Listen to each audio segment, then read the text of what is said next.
In a secular book by Dr. Martin Seligman called Learned Optimism, he proved through a 25-year study that our words have impact. Do you know that the Word says the same thing? He didn't create anything new. The Bible really talks about that your words will have impact. So in his study, he was talking about that if I have an optimistic or pessimistic response to life, I can predict people's success. Surprise, that's what it says in James 3:10. Out of the same mouth come both blessing and cursing.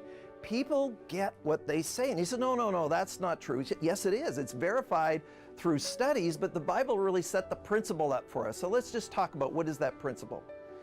When individuals are optimistic, if negative things happen to you, what you do is you contain it. In other words, if it's woe is me, if I have a victim mindset, then I'm pessimistic. And what he was teaching individuals is that we can actually learn how to control our language. Well, that's what the Bible talks about in James 3:10, is that my mouth is actually creating my environment. So here's some examples. Let's say I have success in life, and so I'm a sales rep and I get a sale. If I'm optimistic, then what I do is not from an arrogant point of view, not from a self-centered point of view, not from a lack of humility point of view, but what I do is I own that success. You know, I worked hard, I was able to make the contact, and that individual, my customer, really enjoyed my interaction with me, so I owned my success. And then what optimistic people do is, you know what? The rest of my life is looking good too. You know, I can see that I have good friendships. I see that the other parts of my work, I'm very satisfied with that.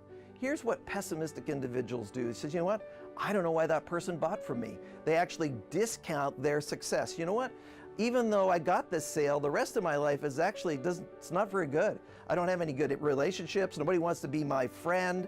You know, I don't see a way out of this. You know what? The enemy is now deceiving you. That is what he wants you to do. And so pessimism is really this negative side that the enemy wants to draw you in. That's not what God's word says. You know, if you go through the rest of James 3, and I encourage you to do it, that really is, there's an accountability that our words have impact as part of that process. If you go into Matthew 12, 33 to 37, you know, we talk about the tree, we talk about the boat, the ship, where a simple rudder will change the direction of a ship. You know, our words, our tongue is the same thing. And so we're accountable from that, about what we say and how we say it.